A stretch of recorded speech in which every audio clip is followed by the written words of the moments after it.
What is up, quality people? We are back. What's up? It is me and Miss Kenya Mack. We haven't streamed. What? Excuse me? I mean, you're still Kenya Mack, but you are Kenya Prophet now. Yeah. Isn't that right? Make sure y'all like for the algorithm. We're back and we're talking about marriage not being dead in 2025. We just got married here towards the end of 2024. We actually got married in August, but we have been absent. Shout out to the people that are tuning in tonight. We got Mayday tuning in from this bedside, so shout out to you. We like it. That's some quality work, tuning in this late at night.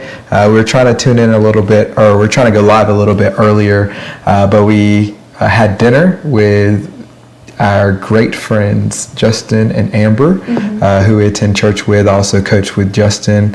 Grew up playing baseball with Justin. Amber was actually our manager on our high school baseball team the year we won state.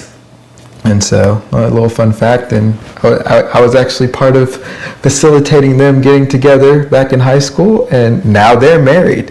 And so, marriage will not die in 2025, so that is what we are here to do.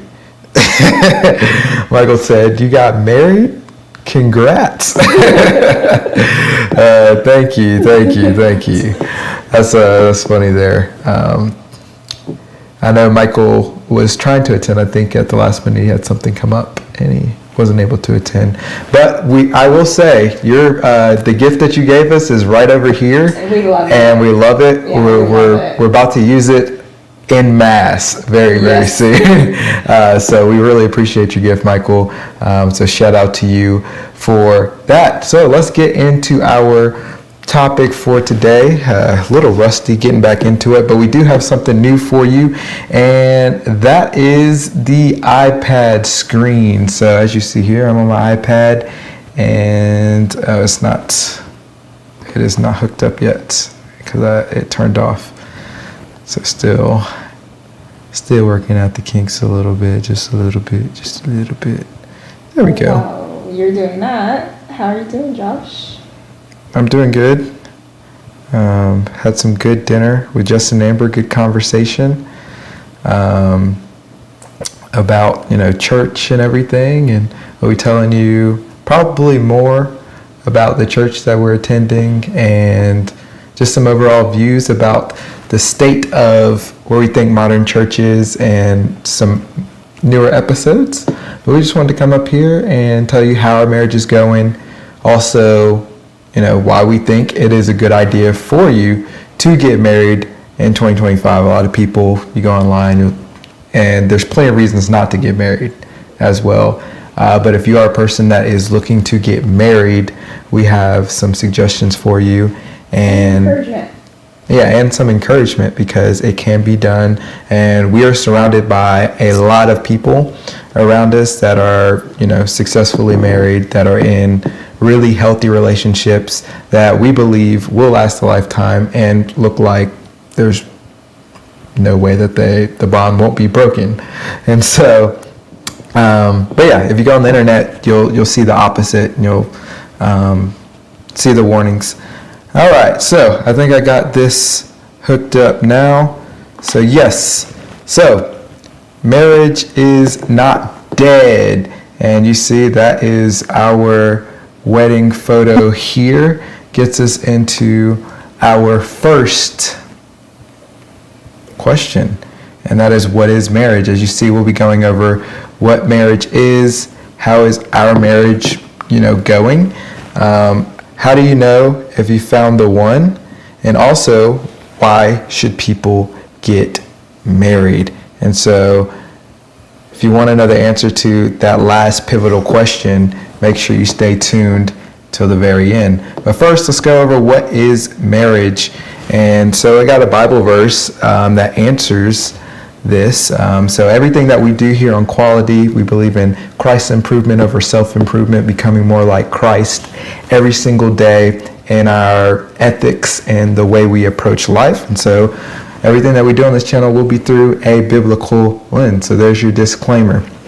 All right. So Matthew 19:4-6 says, He answered, Have you not read that the one who made them at the beginning made them male and female, and said, For this reason a man shall leave his father and mother and be joined to his wife, and the two shall become one flesh. So they are no longer two, but one flesh. Therefore, what God has joined together, let no one separate. And so you've heard this verse a million times, probably floated around as a argument to say there's only two genders, as an argument to say marriage is only between a man and a husband. We're not going to get into all of that. But what we want to really get into is the fact that the intent for God is to go from one unified family and passing on a member of that family. You basically just, giving him basically just passing him forward so that he can go, or she can go, create another strong, wholesome household. Now in our modern day, we have a lot of single families. So we have a lot of broken homes, and then people try to get married from a broken situation without the healing. And without perhaps the self-awareness or the self-improvement that is necessary to go into a relationship. And as you see here, that's not the intent. The intent is that the father and mother are together in the household, raising the kid, and then that child is able to leave his father and his mother and be joined, with his wife, if he's a man, or if he's a woman, be taken from his father and mother, or from her father and mother, and be joined with her husband, and now they become one strong family unit. What is your reaction to this verse? I think to expand on what is marriage, I would say it's taking on what you said, but also adding on marriage is supposed to represent our relationship, with Christ in the church. And I think a lot of times when people think about marriage, they forget that piece, and that's the piece that holds everything together. That's the piece that is crucial in marriage. And when that's forgotten, and that's supposed to be the foundation, it's no wonder why there's so many broken marriages, so many broken homes, single parents, and all those kind of things, because those things are typically not the forefront of all those relationships. Yeah. So I think that's good. Marriage needs to represent Christ and the church. It's that same relationship, which kind of gives us into, our second question, how is our personal marriage going? So before we get into Ecclesiastes 4:11-12, just how are we doing, babe? We've been married, 3 months now?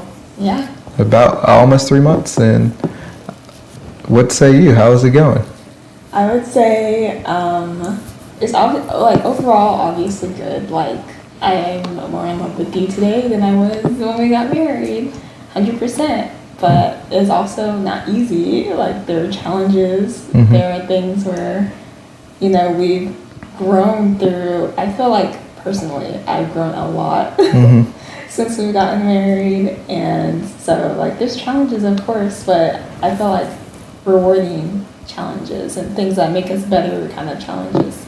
So Absolutely. I would say that yes, it is, very challenging to, foster the relationship, especially when you're so close in proximity now. In dating, it's I live here, you live there, and we see each other and we're so happy because now we're together. But now we're together a lot, and we both work from home a lot often. And so there's just, all the, the small little things, right? Yeah, it's small. And you can't, the little foxes. yeah, and you can't let those build up. And if you do, then they can turn into something bigger than what is necessary. And that's when you can get into trouble. So yeah, I think we've done a really good job being open with our communication, or, addressing issues head on, so that, we don't let things get out of control, because that's what happens to that's why people get divorced, because they don't communicate, and then they're not on the same page. And it's like, well, I don't really know who you are anymore. And it's like, well, you never took the time to get to know them in the first place. And so, yeah, that just kind of goes to this verse in Ecclesiastes. It says, again, if two lie together, they keep warm. But how can one keep warm alone? And though one might prevail against another, two will withstand one. A threefold cord is not quickly broken. So basically it's saying,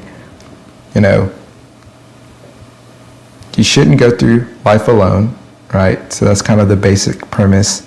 You should have somebody with you, because two are better than one. But it's better than one, three. And we use this Bible verse for our wedding. Yeah, for our wedding, basically to symbolize that, yes, we are becoming one flesh, the two are becoming one, just like the marriage. But when we look at this Bible verse, we recognize that really there is three people, or three, I guess, persons / beings in our marriage. Let me put that up because they didn't even see me write that. So there's three persons / beings in our marriage. So we have Kenya, we have me, Josh, but then we also have God. And so that is something that is not quickly broken. And if we go back up to our first verse, under the what is married conversation that we were just having, it says, therefore, what God has joined together, let no man separate. So God is, in the joining of our marriage. He was front and center of our marriage. And so he is that third, fold, that third strand, basically that piece that, makes the braid. Mm-hmm. Yeah, because people look at braids and they're like, oh, it's just two things, but it's actually three pieces working together. And so I think that's important, to have that same value structure, which we'll get into in just a little bit, and that same mission and being on the same accord and having the same, basically, life statement, right? We came to, this in a collaborative effort that, hey, yeah, this is what we want to represent us. And we're both in agreement that, yeah, this is, not only are we in agreement that this is what represents us, but we're also in agreement of what the meaning of this scripture means, right? And so, yeah, I just think it's a beautiful thing there. And so now we're getting into, the best parts about marriage. So what do you think the best parts about marriage are? I think the very first, week or two when we were discussing this with each other, I was like, I think the best part is the teamwork aspect of it. Mm-hmm. And especially now that we're more into it and getting into the groove of things, it's we have our overall roles, I guess, but then also maybe Josh is busy with something, then I kind of step in, or vice versa. If I'm busy with something, he steps in. So it's we're just ebbing and flowing off of each other and just doing what needs to be done to make sure that we're good, make sure the home is good, make sure other things are good. So it's just that teamwork aspect is really cool for me personally. And then I also love you just have somebody there for the good times, the bad times, the mundane, nothing really going on times. There's just, you have your constant person there. Of course, we have Jesus through it all and all that, but just it's just lovely having just your physical person just there with you, your other half, the person that's Josh has strengths that I don't have, and I have strengths that he doesn't have. So it's just really awesome to just have the teamwork and blending of everything together. I would definitely agree with that. And so, I don't know, my handwriting just got messed up a little bit. All right, so having someone on the same team with that's supposed to be the same goal. With the same goal, that creates a championship mindset. So, growing up, I played sports, and at the beginning of every season, each team, or actually not each team, but all the good teams would say, all right, what are our goals going to be for the season? And we'd say, all right, we want to do this, this, this, and this. We kind of created a roadmap. And so you alluded to the teamwork aspect, which I think is beautiful because, in sports, not every game plays itself out the same. You have players with different strengths, but sometimes, a player could be off, right, not having his best day, and somebody else has to step up. Or maybe a player isn't necessarily playing to his usual strengths and he has to play a different style game because that's what the scenario is calling for that particular day. And so that kind of just alludes to what you were just talking about, like we got to step up and each day we have to conquer whatever is in front of us as a unit, right? Because again, two have become one flesh, and that creates this championship mindset. And that championship mindset allows us to be more efficient and effective, just not only as people, but in our spiritual life, right? In our other relationships, because we're constantly able to encourage each other. And because we're more efficient and effective, we're able to be present more often and fulfilled. We're able to have more peace because we have not only God that we can seek refuge, but He has supplied us with someone who we can be vulnerable and also take refuge, like right here in the physical world, that we can lean on. Yeah, lean on. I can let you know like what I'm going through, my burdens, things that are holding me down, and vice versa. And then we can also come together, pray about it, and come up with a plan of attack. Using God's help, because we have sought the Lord. And again, two are better than one.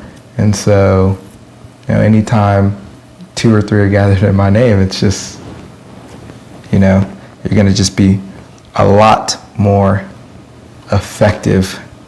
And so that is the best parts about marriage. But now we want to get into what's the challenges of marriage. So what do you think some of the challenges are? You can't be avoidant. like with dating, like if you're upset with your boyfriend or girlfriend or whatever, and you just leave your house and like you stew in it by yourself, and then like next time you see them, you're like, oh yeah, I love you again.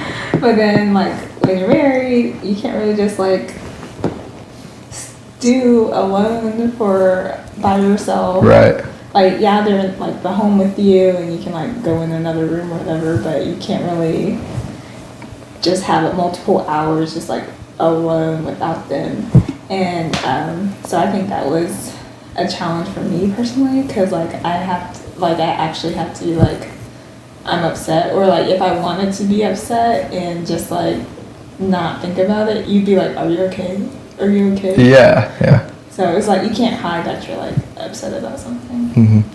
But also, it's good that you're not stewing, in your sadness, right? I mean, and not to say that you can't have your moments alone to, feel those emotions, because, negative emotions, everybody's going to experience them, and we shouldn't avoid the negative emotions, but you shouldn't just wallow in your negative emotions. And so having somebody that's there could actually, help you snap out of a bad place that you're headed towards. And so you're right, you can't be avoidant, but it's also, it almost turns into one of the best parts about marriage is that you can't be avoidant if you're in a healthy marriage. Now, if you're not, then it's like, well, what's wrong with you? You know, like, why you got an attitude, you know, and it can turn into something nasty. But when it's, you know, fostered in the right way, then it's like, well, you know, how can I help you now? Like, I see you're not quite yourself, you know, let me cheer you up. Let me do something to, you know, help you out of this situation. One of the things that I think is the most challenging is, let me switch over to my pencil, is that your vulnerability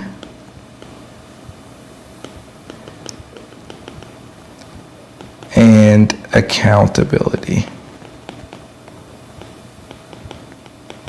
And those things challenge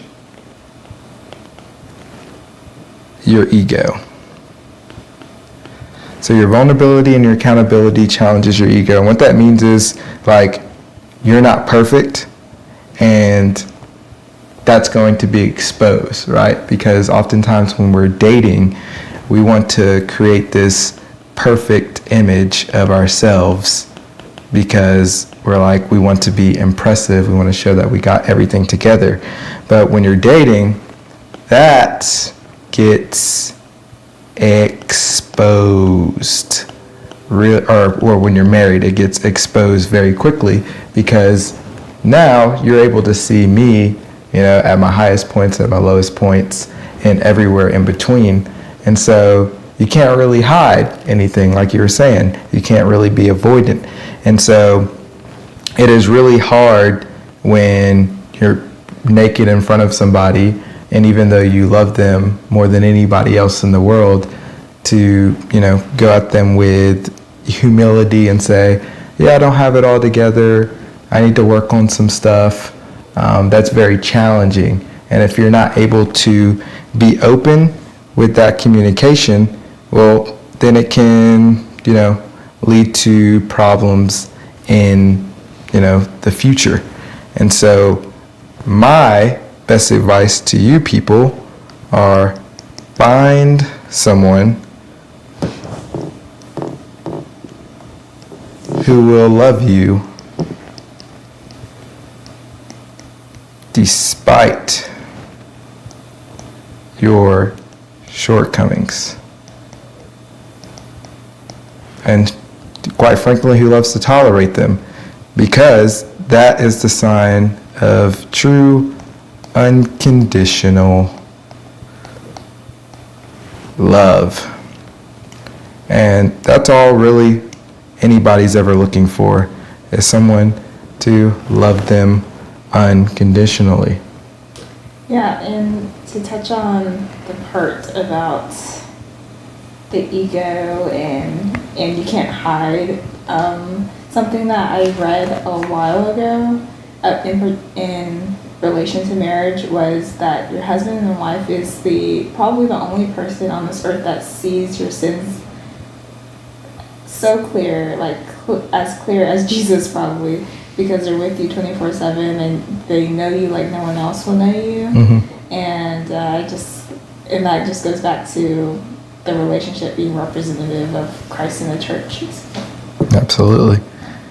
Here, Michael had a comment. He says, marriage, two people putting shared baggage in one suitcase.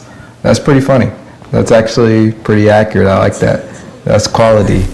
Yeah, that's pretty good. It's like, yeah, it's like you have to bring all your baggage, and that person also has to accept you and your baggage and be willing to lug that suitcase around wherever you are in your life, whether you're at home, whether you're out with friends, whether you're traveling on vacation, wherever you go, y'all are going to have each other's baggage, but it's all going to be in one suitcase.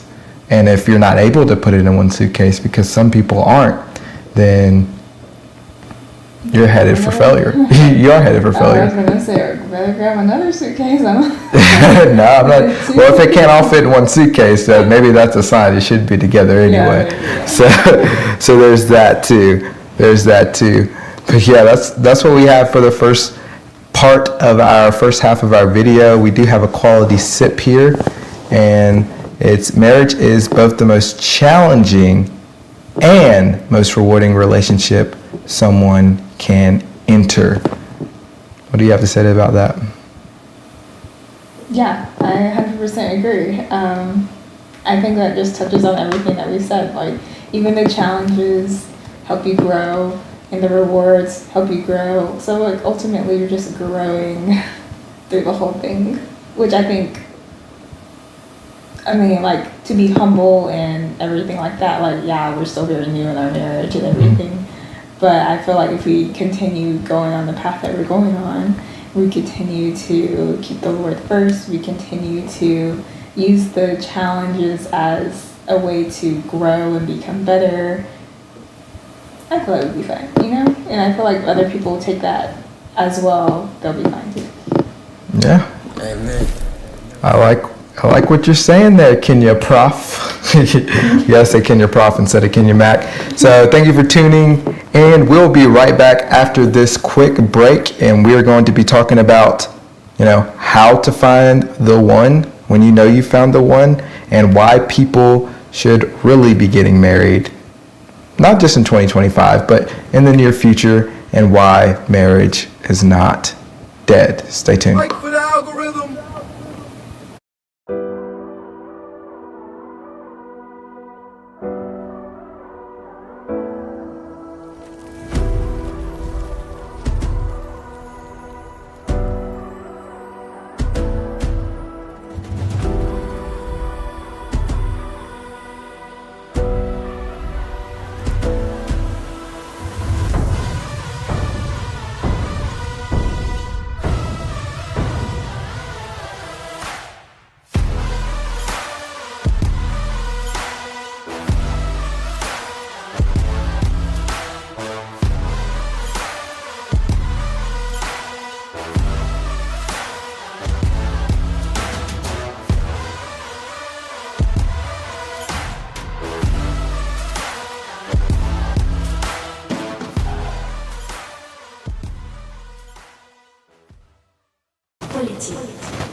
What is up, people? We are back in the building. Wow, that is a naked top. That's crazy. What? The banner at the top. Oh, the blue? Yeah, it's gone because it's programmed. It's a different thing. Hey, people, make sure that you like. For the algorithm. I'm going to go fix that really quick, and I'm going to let Kenya talk to you about our Substack here right now. All right. So if you have not already, please make sure that you go to our Substack and subscribe, because there's just so many cool stuff that we have there. Let me get to it real quick. So currently we have 51 subscribers, and pretty much on Substack, we have all the different shows. So we have Faith and Beyond, which is my show. We have this show. We have the Weekly Tea. We have Conscious Outlet. We have all those on Substack, and you get Christian encouragement straight to your inbox. So we have different posts from all the different stores, all the different shows, like I said. And then we also have like a notes section, which is kind of like a version of X, but it's just us. You know what I mean? So we have that as well. And yeah, so make sure if you like the content here, you like what we're doing over here, and you want stuff sent to your email, join the email list and join the newsletter and join us on Substack. Yeah, we are trying to build a community of like-minded people, of basically young people who are headed with similar, mindsets, similar ethics, to start to build a community so that we can build a strong life together, and we just have this strong community as we learn and we grow, not only in our faith but in our careers, in our life as we get children, and just doing life with people, which is really the crux of human existence, is the shared experience, the community that you know, that you have. That's everything. And that's what the foundation of the church is built off of. It's built off of people coming together, being there for each other, in fellowship, in love, with charity. Because, you know, love God with all your heart, love your neighbor as yourself. And there is, you know, that's the greatest commandment, basically. Yeah, and also, like, you're the average of the first 5 people, or you're the average of the first 5 people you hang out with the most. Mm-hmm. So hang out with us. Yeah, hang out with us. Especially if you're better than us, hang out with us. Yeah, please. We need more people like, you should always have, you know, you shouldn't be the smartest person in the room. Like, you've probably heard that said. But also, you should also hang out with people who are really good in other areas that you aren't, if that makes sense. Mm-hmm. Because then they're able to help you in ways that you probably wouldn't even think that they would be able to help you in. Yeah, they just rub off on you. Right. For instance, like, we have Alan and Miracle are, you know, 2 of our best friends, and neither one of them are really good with the technical aspects of, like, working with cameras, but they're great personalities, you know, on camera. Yeah. And they're good at building, like, social media too. Yes, yeah, and they're good at really fostering community, and they have, like, these really good ideas. And so we've learned from them, but they've also, you know, I'm sure they've learned from us in different ways that we can't really, you know, calculate, right? And as, you know, on top of them just being really good friends outside of, you know, the work that we do. So yeah, so let's get back into the topic. We'll tell you about our store here at the end. Kenny did a good job setting up. So we do have a store where we can get quality merch. It's actually linked. Is it linked in the description? Yeah. So it's linked under this video. You can actually see that as well. Let's see. Michael, staying up late with us, has another comment. He says, "Marriage sounds so awesome. I got to give it a chance a few times." Not a Kidding. few times. Good segment. That's hilarious. Not a few times. The goal is one and done. Yeah, that is cool. The absolute ultimate goal. All right, so diving back into our topic at hand. How do you know if you have found the one? So, Kenya, how do you know if you found the one? Oh, okay, well, you know for sure based off of, like, values and same beliefs. Like, I mean, for me, like, I'm a Christian, obviously, so Josh being a Christian and Josh walking out his faith, that was, like, a big one for me. He wasn't just talking about, oh, I'm a Christian, but his actions weren't matching up to it, like, he was about it. And I would also say going in the same direction lifestyle-wise, and just, like, your vision and their vision kind of, like, align and kind of, like, meet up in the middle sort of thing. And yeah, so that's how I knew we were the one, because we both were like, yeah, let's do this, and it just happened like that way. And then also, like, being on the same trajectory as, like, for family and for children and things like that. Like, what does that look like? And just matching up with that and all those things. And then also, to add on to that, I would say, like, for me, it was important that my dad, like, was like, yes. That was very important to me, because every other relationship, my dad was like, like, I mean, I don't dislike them, you know what I mean? But, like, with Josh, he was like, yeah, he's solid. So I was like, okay, perfect. So those are important things to me. So yeah, those are all the things that were on my list, except children. So I think almost all of these are non-negotiable, except maybe family support in very, very certain instances.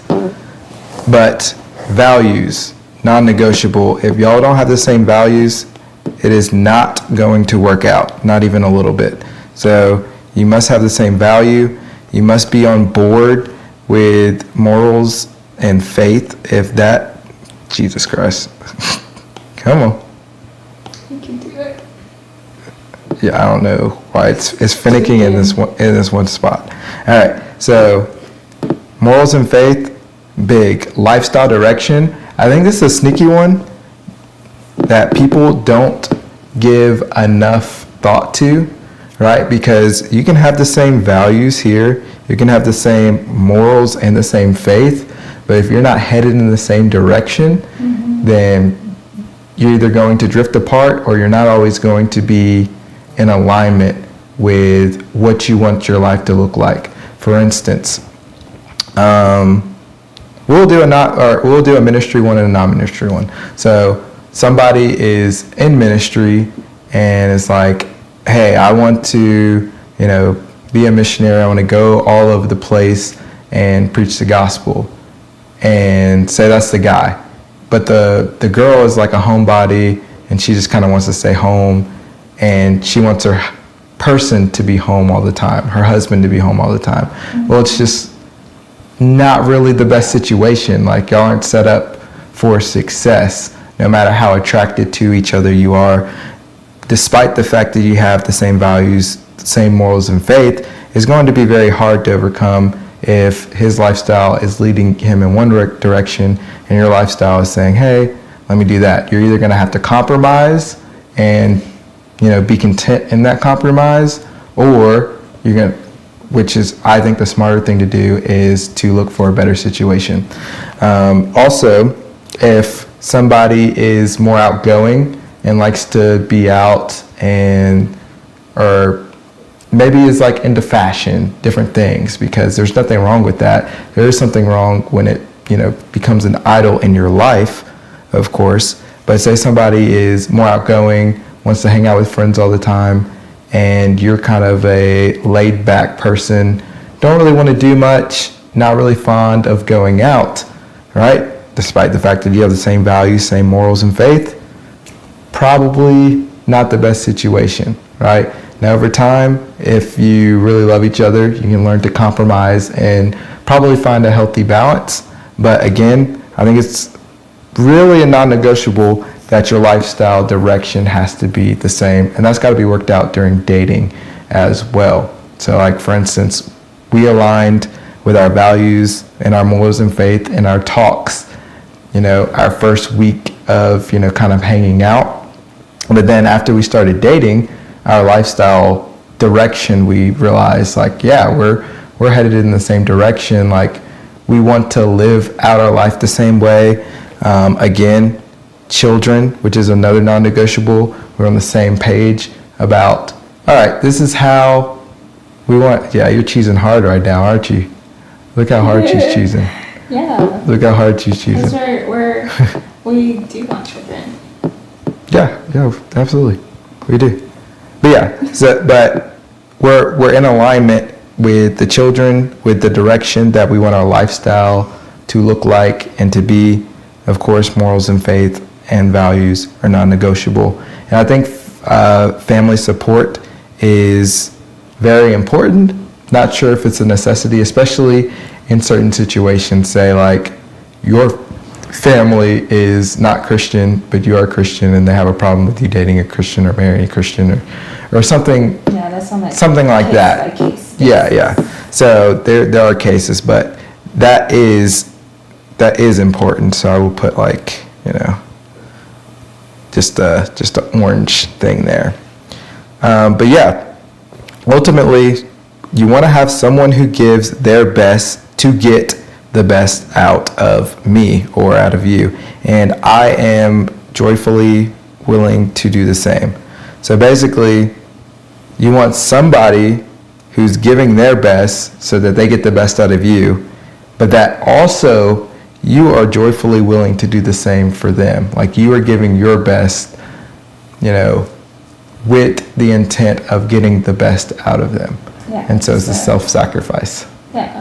And it's like it's a mutualistic relationship.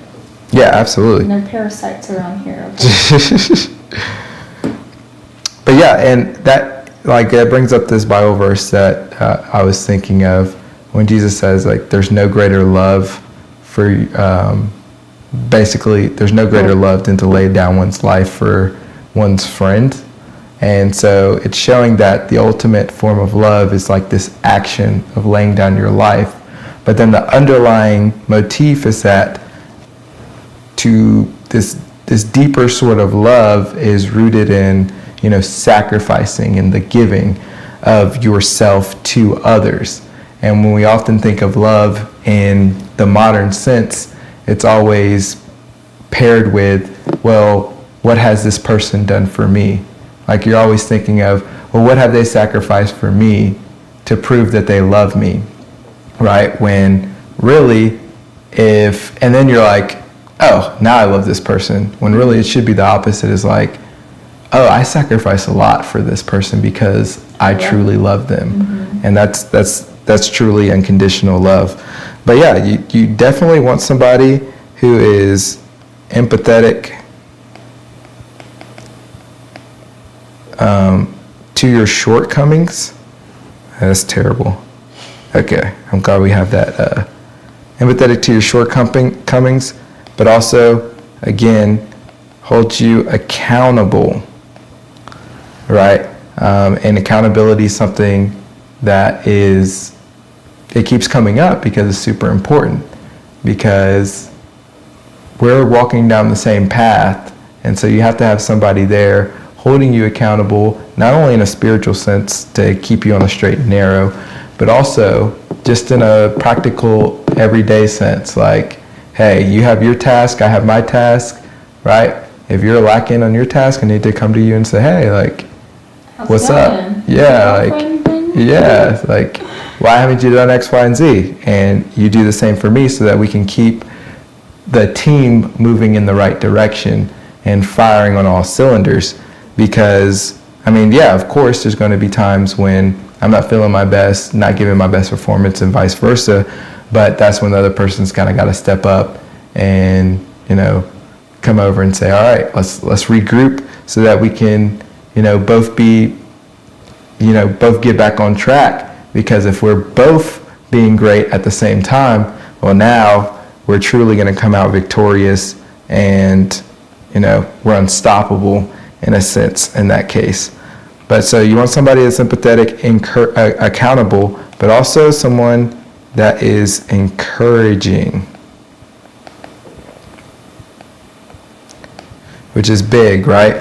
Because people can hold people accountable all day long. It's like, hey, do this, do this, do this. But if they're not encouraging you, well, then now it's like almost becoming like a nag. Like, you're just nagging them. You're always getting on them.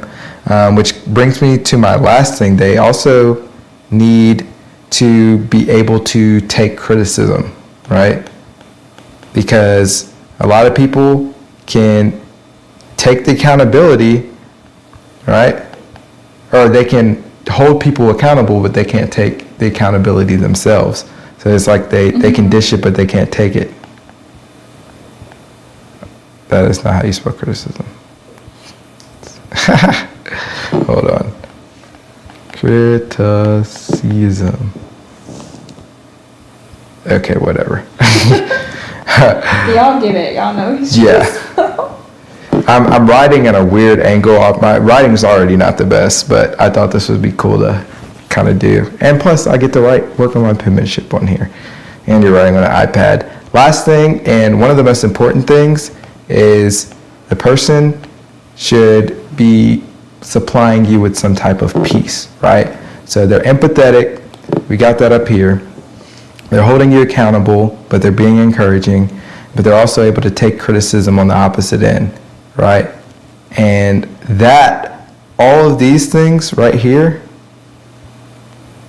if my pen will work.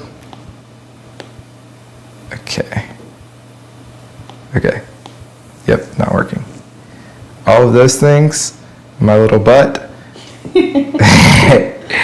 it'll equal peace. Basically equal peace. Yeah, that's a terrible illustration. All of those things equal peace. Not but. Yeah. Yeah. So yeah. So yeah, do you have anything to add after that incredible illustration? No, I think you covered it all. All right, this leads us to our last thing for tonight, and that is, why should people get married moving forward? Well, like you said, 2 is better than 1. And, I mean, I guess someone could come back and have a counter argument and be like, well, that doesn't mean you have to get married. That just means you could just be with the person. But I think being married and like actually going the distance and going through with a marriage is just a completely different level, in my opinion. Especially like as a Christian, like that just doesn't compare to just being boyfriend and girlfriend or being in a long-term relationship. Like marriage is like holy. Marriage is just so much more intense than just being boyfriend and girlfriend. Here we go. And I remember I was having a conversation with one of my good friends, and we were on this topic of marriage and why people should get married. And we were like, well, if you're not a Christian, why would someone get married? And so I don't have an answer to that. But I mean, if you're a Christian, like... Well, it's for the tax benefits. That's why all the military people get married. Yeah, that's true. So... That's true. You're not wrong. I gotta tell you a story off camera, but yeah. And, but yeah, if you are a Christian, like, you should definitely get married. It's a beautiful thing, in my opinion. I mean, if you want to seek out a relationship, absolutely. If you desire that relationship, you desire to be married, then do it the Lord's way and... Yeah. Well, I have a few things. So the first is the shared human connection. And so that is what we crave 24/7, is like the shared human connection. Even when people put on, these VR headsets, they go in, like we watched a whole documentary about this at the Coronado Film Festival that we attended, and there was basically this documentary where this guy went into AI and he was interviewing people in AI who they were playing some type of simulation game where basically you have an avatar and you're able to basically live life. It's almost like Sims, but in virtual reality. And you can pretty much do anything and be anything just like you are in the real world. And people were in there being dancers, being virtual reality rappers, like videographers, because you can buy like video equipment, like VR video equipment, and make like VR videos within the software. It was really cool, and he actually did a little bit of that in the documentary, as well as just interviewing people outside of it, like in a real world setting.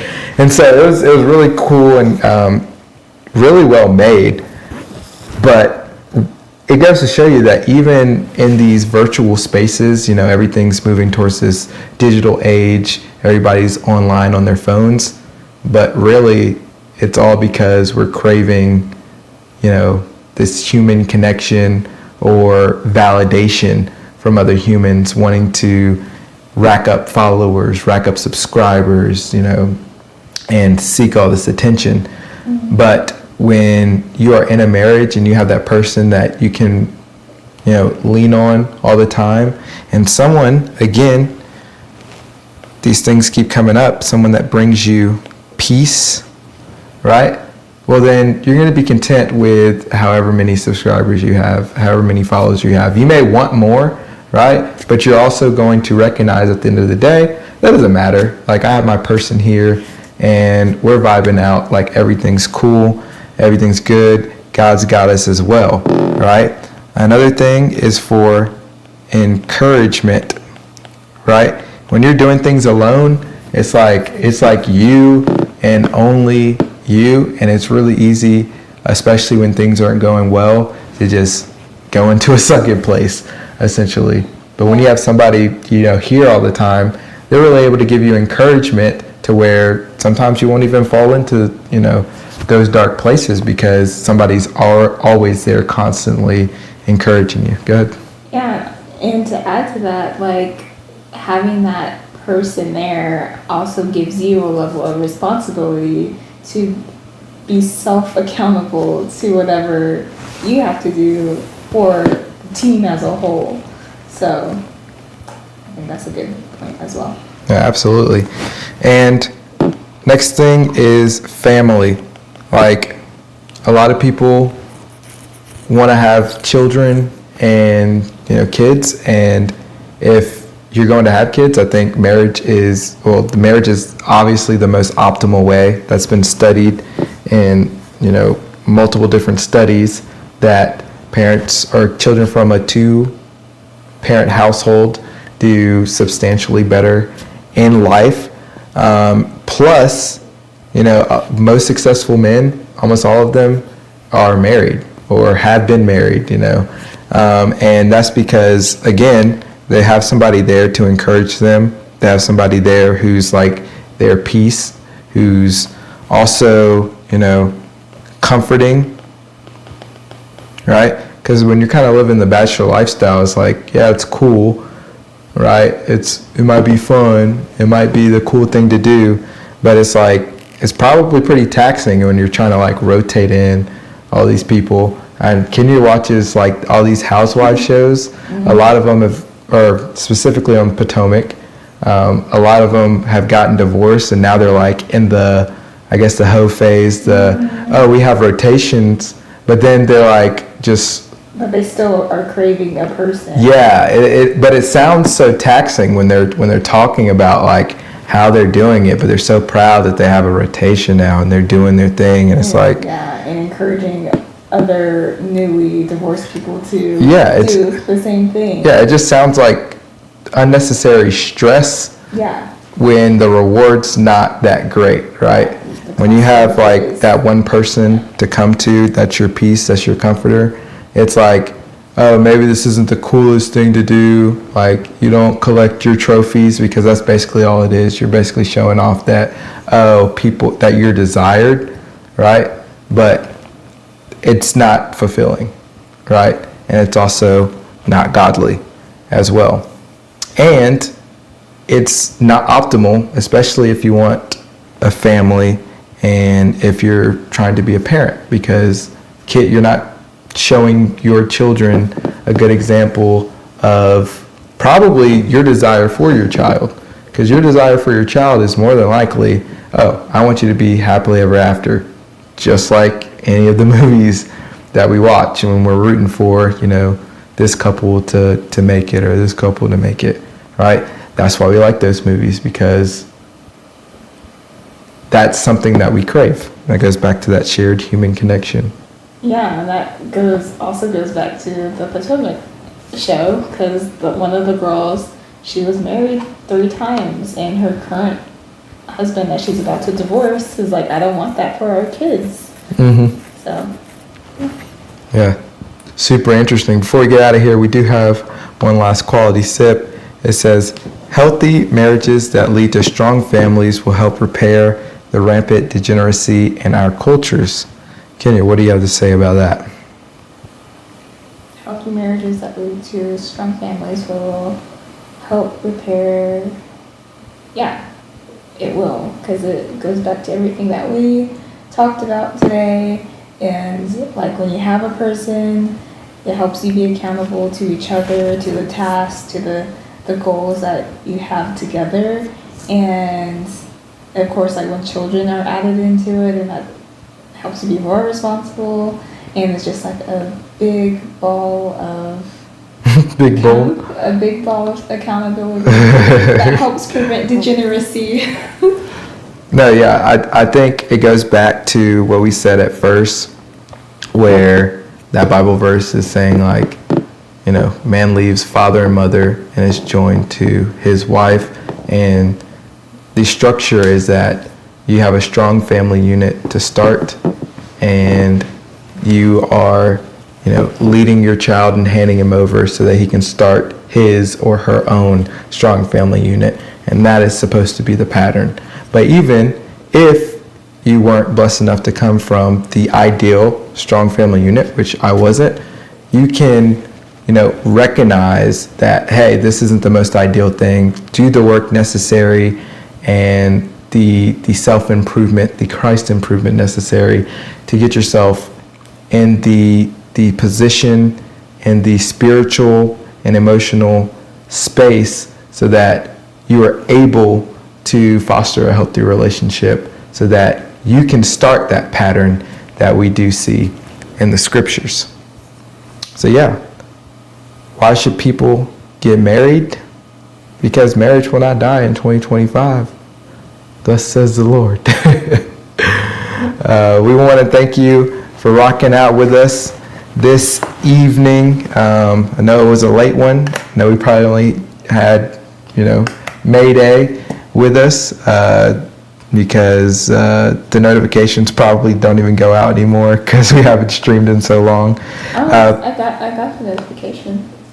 Yeah, I got the notification too, but just like people checking and all that for us to come out.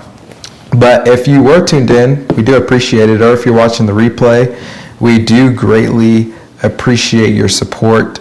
It means the world to us. And we have tons of different, things coming at you in the future. Working on a docu-series. So the shows will continue to be fire as always. Conscious Outlet will be back very soon. Hopefully we can get the weekly tea started back up. Kenya and I will be doing Quality Bay on a consistent basis. That is our goal.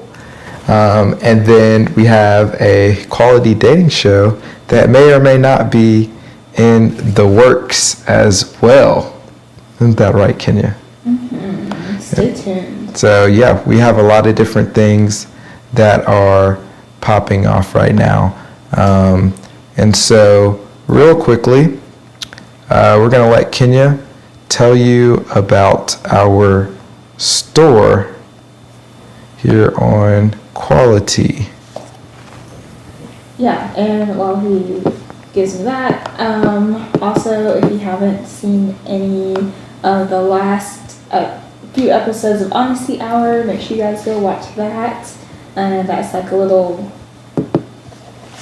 extra part of Faith and Beyond, where I'm just kind of going over like things going on in the media, specifically for women, about women, in order to encourage us women to become better through Christ. So, but with our new Quality store,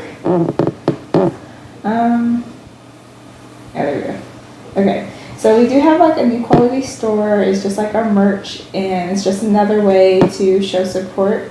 If you guys enjoy the content, if you guys want to rock some of this stuff, right now we have like the classic collection going on. So it's just like a real classic font, and then we have different sweatshirts, t-shirts, beanies, cups, candles, and we also have stickers, hats, all those things.